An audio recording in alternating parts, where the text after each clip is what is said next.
Deus e Pai, nós nos maravilhamos, Senhor, quando prestamos atenção nas Tuas obras, tudo que o Senhor fez, Pai, com tanta perfeição, que realmente nos revelam o Teu poder, nos revelam a Tua sabedoria infinita, nos revelam um pouco também, ó Pai, do Teu amor. Nós nos maravilhamos e nos alegramos porque o Senhor fez tudo isso pensando em nós. Nos alegramos ao contemplar a Tua maior obra, Pai, Jesus Cristo, nosso Salvador. Muito obrigado pela salvação que há em Jesus Cristo. Senhor, pedimos que não só fale aos nossos corações, ensinando-nos a sermos mais dedicados a Ti, mais zelosos, Senhor, da Tua obra, mas que o Senhor também fale aos nossos corações, nos consolando, nos encorajando diante dos problemas, diante das adversidades desse mundo, ó Pai, que nós precisamos atravessar. Consola aqueles, ó Pai, que estão doentes ou que têm familiares, entes queridos que estão enfermos. Consola, ó Pai, nossos irmãos que estão abatidos, enfrentando problemas de diversas naturezas. Mostra, Senhor, a Tua consolação, a Tua mão poderosa e amorosa a todos os instantes, nos sustentando. Nós te pedimos isso, agradecemos, em nome de Jesus. Amém.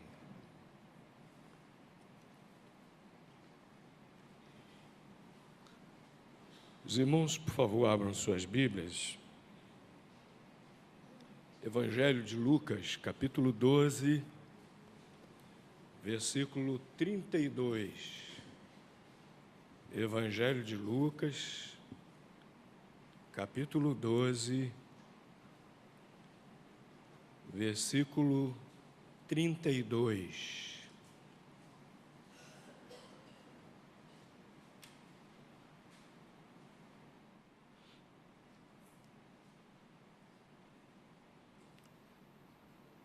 O Senhor Jesus falou assim: não temas, ó pequeno rebanho, porque a vosso Pai agradou dar-vos o reino. Não temas, ó pequeno rebanho. Por quê? Porque ao Pai agradou dar-vos o reino. Quase todos nós nos atemorizamos diante circunstâncias adversas, problemas, diversas naturezas que nós temos que atravessar ou às vezes até conviver por toda a vida. Se a gente perguntar aqui, se nós perguntarmos quem não tem problema, acho que não vai ter ninguém que responda, não é? Quem aqui não tem problema algum, de natureza alguma, não vai ter quem não responda.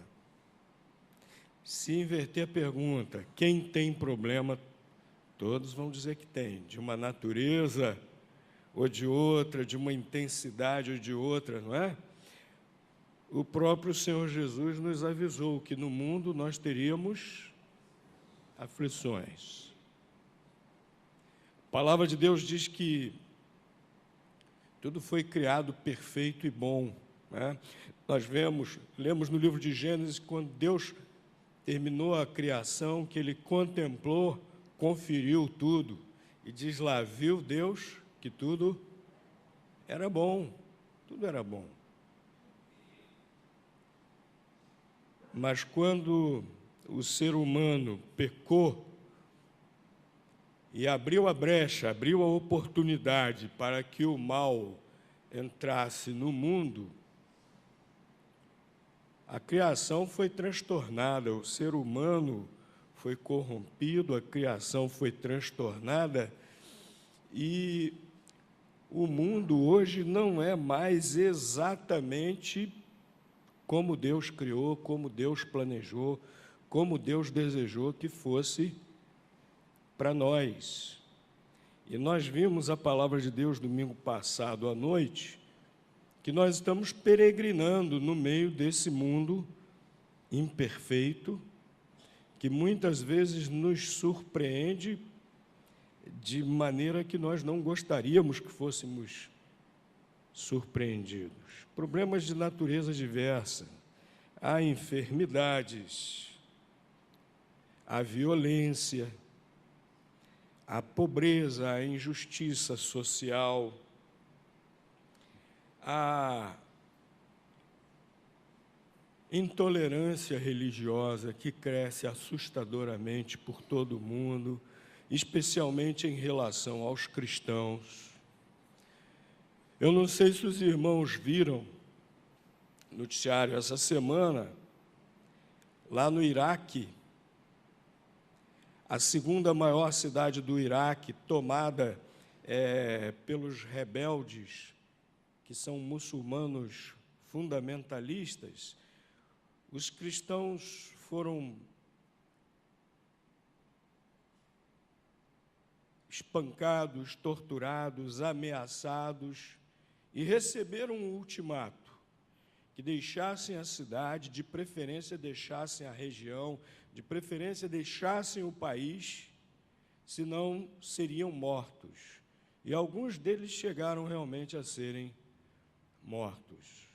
Então, esse tipo de perseguição, de intolerância religiosa, seja perseguição física ou ideológica, mas cada vez aumenta mais. E isso é um problema sério, seríssimo, para quem está sofrendo esse tipo de coisa. Para nós aqui, talvez seja um problema só de ouvir falar, mas nós temos muitos irmãos espalhados pelo mundo que sofrem esse tipo de problema.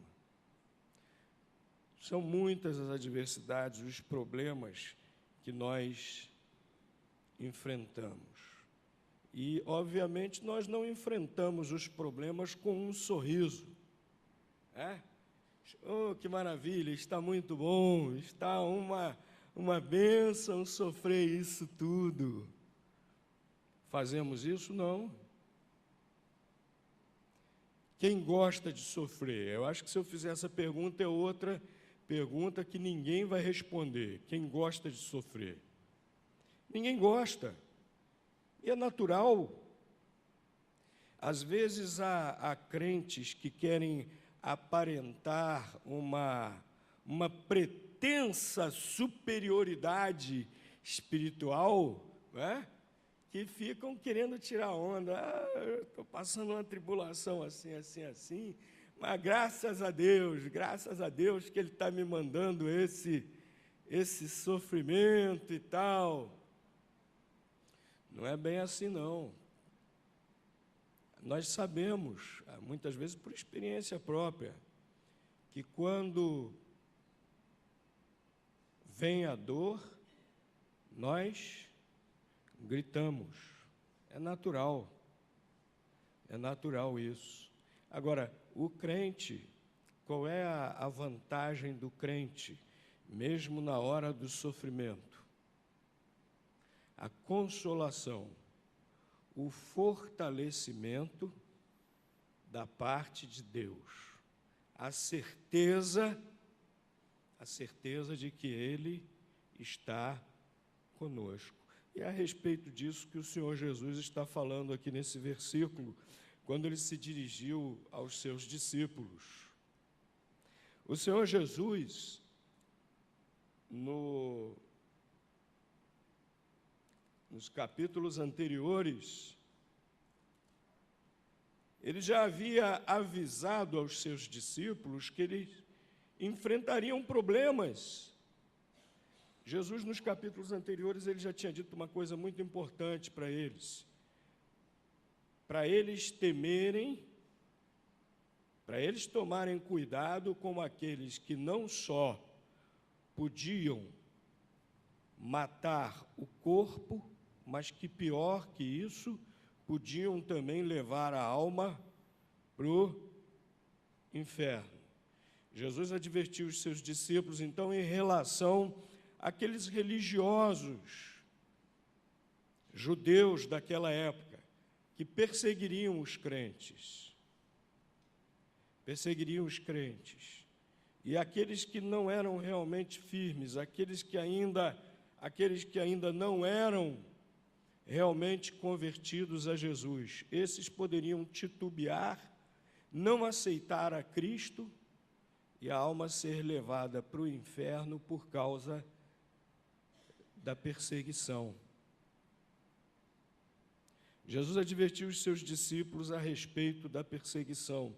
E nesse texto aqui, no capítulo 13, Jesus também está avisando aos seus discípulos que não deveriam ficar ansiosos quanto ao seu sustento, não deveriam ficar ansiosos quanto às coisas necessárias para o viver. Às vezes nós ficamos ansiosos, o dinheiro está curto e o preço da comida e dos gêneros mais necessários só aumentando, só subindo, né? Cada vez que você vai ao supermercado, não sei se os irmãos vão semanalmente, de 15 em 15 dias, mensalmente, quem faz aquelas compras de mês, leva um susto, né? Porque quando chega no supermercado, os preços já subiram absurdamente. Os especialistas estão dizendo que a inflação de 3 dígitos pode vir a qualquer momento,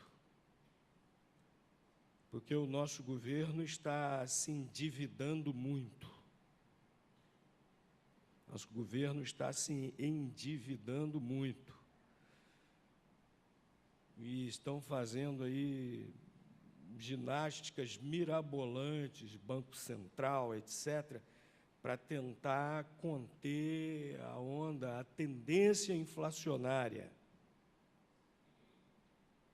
Mas que isso aí já está se fazendo sentir nos preços.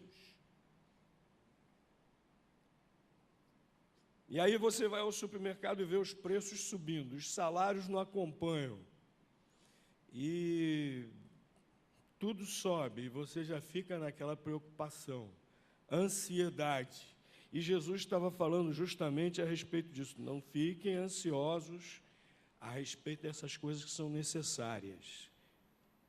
Então, para os discípulos de Jesus, aos quais ele se dirigia, o quadro era parecido, semelhante com o quadro que nós enfrentamos hoje também.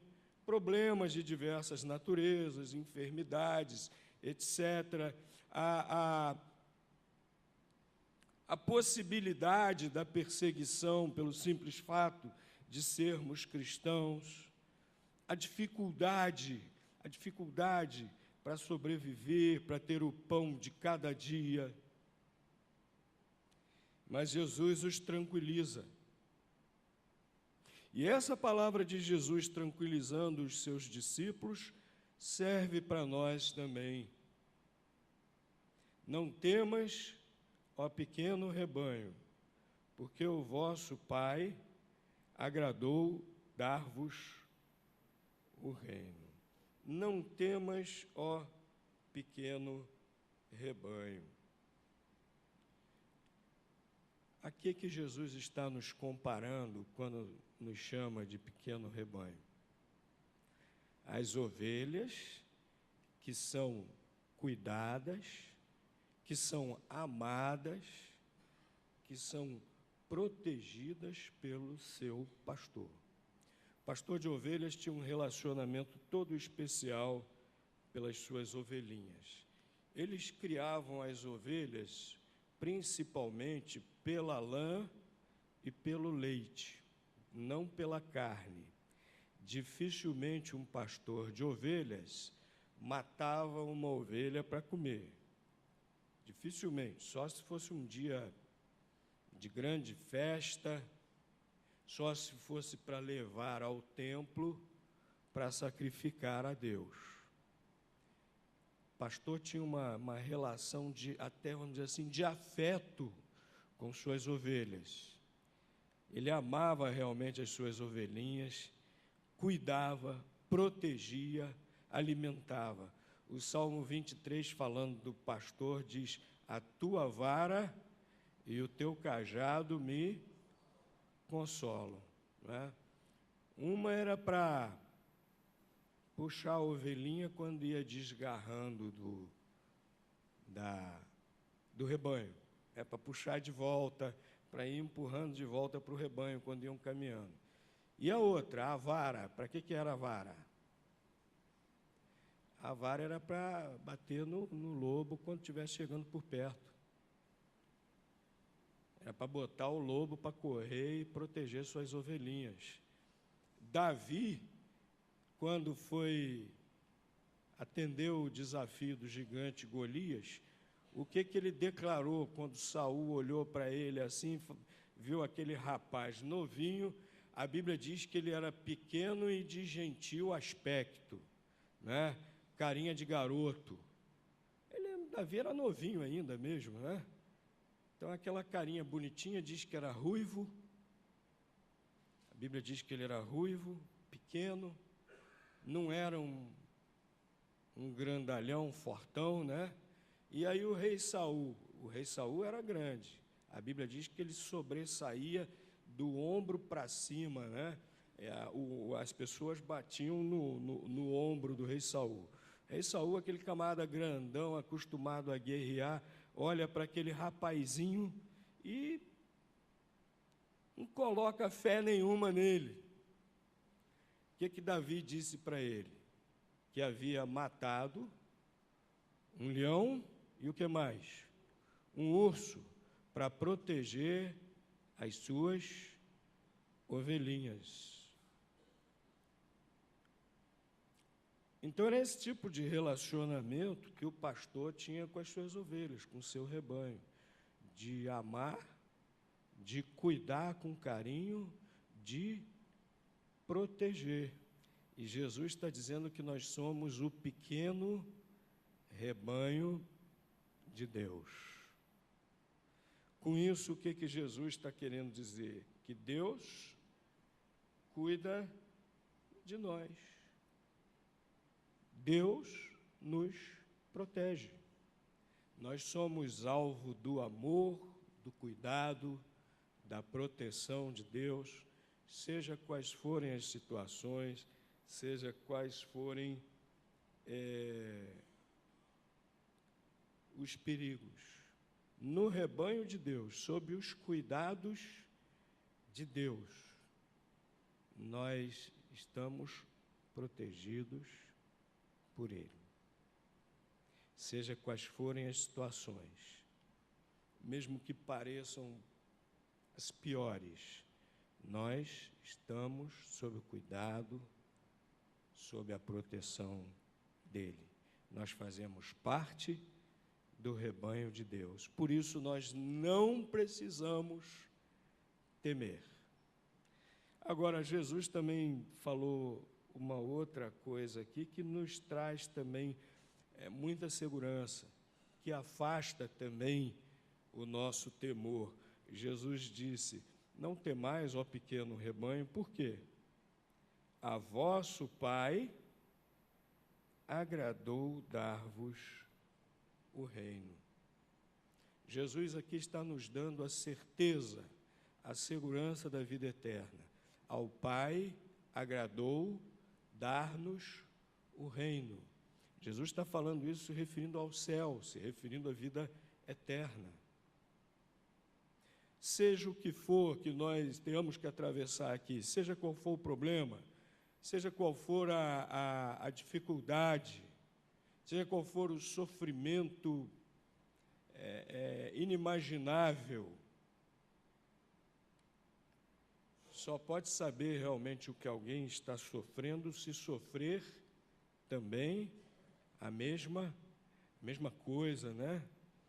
Então, cada sofrimento é inimaginável, a não ser que eu experimente também aquele sofrimento, por mais solidários que sejamos. E a Bíblia diz que se um irmão sofre, a gente sofre junto. Se um irmão se alegra, a gente se alegra junto também, né? A gente tem uma ideia do que o outro irmão está passando, mas a gente só vai saber de verdade se um dia a gente passar exatamente a mesma coisa. Então, por mais inimaginável que seja um determinado sofrimento, tudo isso aqui um dia passa. E um dia, todos nós que temos Jesus Cristo como Senhor e Salvador, um dia nós estaremos lá no reino, na Jerusalém celestial. E a Bíblia diz que lá não há mais dor, mais sofrimento. Lá no livro de Apocalipse, diz que Ele enxugará do nosso rosto toda lágrima e habitará conosco face a face. Seja o que for que nós atravessemos, seja o que for, que façam conosco, o reino é nosso. Temos a salvação, temos a vida eterna em Jesus Cristo. E essa segurança, meus queridos, ela não pode de maneira alguma ser alcançada por meio de nossos merecimentos, por meio de boas obras, por meio de praticar uma religião. Jesus afirma que ao Pai agradou dar-vos o reino. Nós recebemos o reino de Deus, é Ele quem nos dá, não somos nós que conquistamos de maneira alguma, é Ele quem nos dá, pela sua graça, pela sua misericórdia, pelo seu favor. Ao Pai agradou dar-nos o reino. Como isso nos consola, meus irmãos? É Deus quem quer, é Deus quem faz, é Deus quem quer. Se dependesse de mim, se dependesse de você, nenhum de nós iria para o céu, nenhum de nós teria a vida eterna. Ao Pai agradou dar-vos, é desejo dele. Nós, essa iniciativa de Deus. Se Ele não tivesse tomado essa iniciativa de ter misericórdia de nós, de enviar Jesus Cristo para nosso perdão, mesmo que nós quiséssemos, nós não teríamos o reino de Deus, mas Ele tomou essa iniciativa. A Bíblia diz que Ele nos amou primeiro. E por isso nós podemos dizer sim a essa iniciativa de Deus. Ao Pai agradou dar-vos o reino. É pela graça de Deus, quando nós nos arrependemos de nossos pecados, quando nós aceitamos Jesus Cristo como Salvador. É interessante que os capítulos anteriores, Jesus também deixa bem claro que o tempo presente, o tempo que nós estamos vivendo, é o tempo do arrependimento. Nos capítulos anteriores, Jesus deixa isso muito claro. O tempo que nós estamos vivendo é o tempo do arrependimento, da oportunidade de Deus para aqueles que querem se arrepender de seus pecados. A esse, o Pai dá o seu reino. E que coisa maravilhosa, meus irmãos, nós termos essa certeza. Mesmo que alguém tire a nossa vida, não está tirando, porque nós temos o reino. Mesmo que eu, você, tenhamos alguma moléstia incurável, não perderemos a vida. Temos o reino. O curso natural da vida, que nos leva em direção à morte física, não deve nos entristecer, não deve nos abater, porque o Pai nos deu o reino, a vida eterna. Nós estamos peregrinando nesse mundo, nós estamos enfrentando os sofrimentos desse mundo, mas nós não precisamos temer, porque o Pai agradou-se e nos deu o reino. Deus, em Jesus Cristo, já nos deu a vida eterna. Estamos caminhando para o céu, onde a glória de Deus que nós vamos experimentar é indescritível. João viu, o apóstolo João, e ele não tinha elementos da nossa realidade que fossem suficientes para descrever exatamente o que é o céu. E ele tentou descrever usando algumas coisas daqui. E ele falou, por exemplo, em ruas de ouro, e disse que lá não precisa de sol, porque a glória de Deus ilumina a cidade. Que coisa maravilhosa! É para lá que nós estamos caminhando. Não precisamos temer. Somos rebanho de Deus. Somos herdeiros do reino de Deus. Não precisamos temer. Mesmo que nos assaltem os piores problemas, lembremos sempre disso. Sigamos em frente,